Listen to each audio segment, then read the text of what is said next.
So, Mr. Hale, welcome to IBTimes Television. Thank you, Michael. Thank you. And my first question is, can you please give us a brief overview of the major trends in cybercrime and cybersecurity right now, as you see it? Right.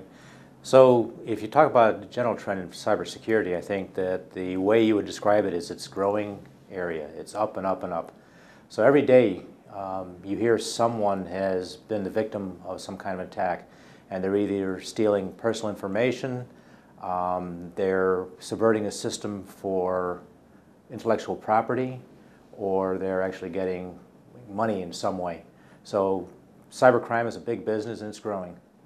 And in terms of cybersecurity and cybercrime, obviously I'm guessing the two are interrelated, of course. And which particular industry sectors do you feel are particularly vulnerable to cybercrime? And which particular industries do you think are doing sort of rather well on the cybersecurity front of things? Right. So it's interesting. Cybercriminals are equal opportunity when it comes to their targets. Okay. So although you may say that financial institutions are always high on their list because that's where the money is, right? They do look at other targets. So just recently in the news there was a story about the police investigating cybercriminals that had actually broken into port systems and in Belgium, I believe, and were using the information they got from those systems to help in their trafficking of drugs. Mm-hmm. So what we see is that we have many different people who are involved in cybercrime. Sometimes it's foreign governments that want to steal secrets. It's competition, your competitors and companies that want to get your information.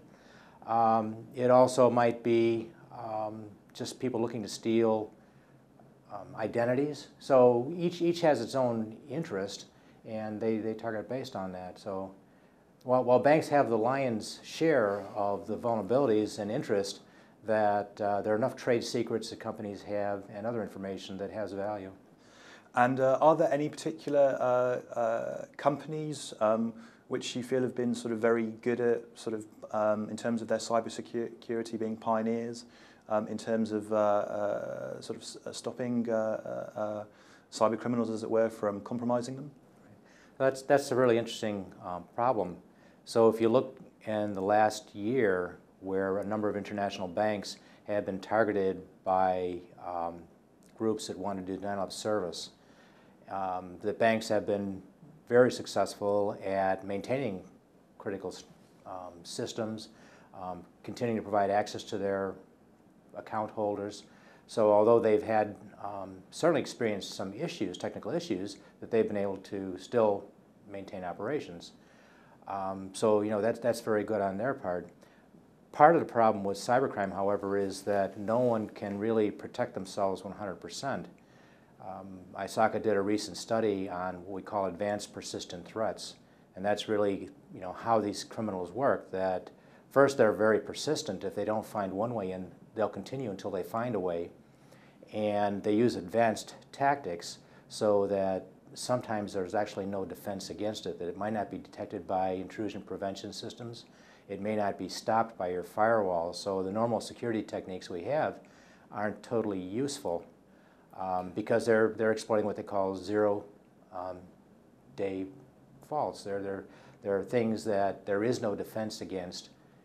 They haven't been patched, but it's a vulnerability in the system that can be exploited.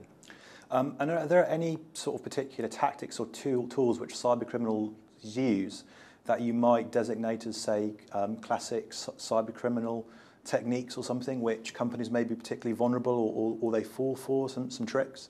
Are there any things like that which come to mind?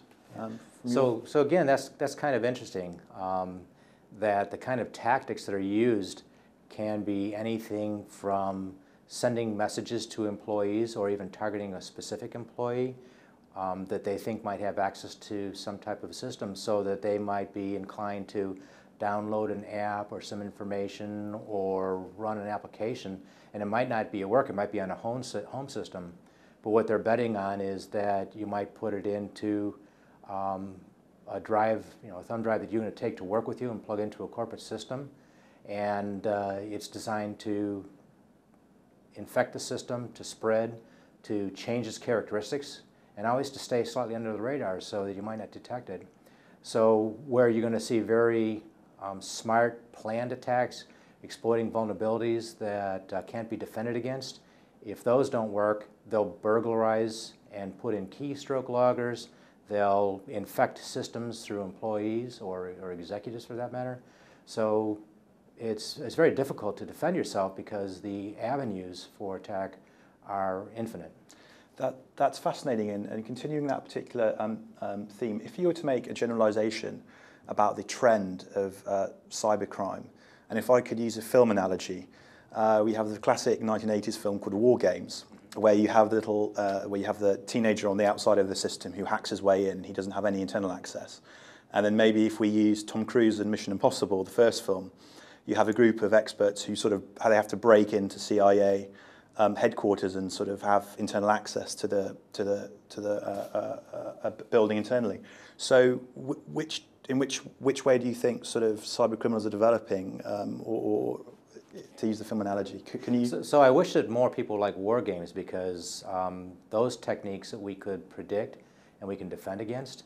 But the Tom Cruise tactics that are really like what espionage agents would do to get information from a target. That's what they're doing. They're going after people. They'll break into systems using unconventional methods.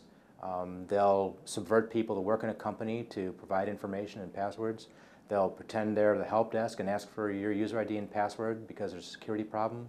They'll send you an email that appears to be from a legitimate source to get information. So they'll use whatever tactics they need to be successful. And again, they're persistent. They'll keep going after the targets they want because these groups are very technical, they're well funded, they know exactly what they want, and they have the opportunity to gain significant amounts of revenue from whatever attack they're going to do. So they're pretty serious.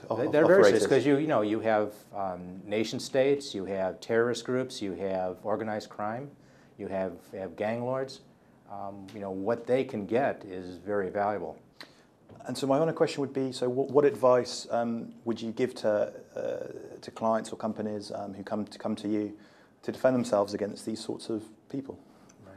So the first thing, it's a difficult problem, and you're not going to be 100%. So you got to recognize that first. You're not going to be 100% sure, 100% safe. But organizations really need to keep in mind what access they're giving. How do they make sure that people in organizations are aware of cyber issues? And it's not just for the company. You got to protect your employees too from use of their own information and disclosures of that. So they have a vested interest in that as well. But make sure people are aware, to recognize the tactics that people are using, to share information within your industry group. So there are information collection organizations that organizations can belong to, that people share their insights about what happened to them, their insights of events.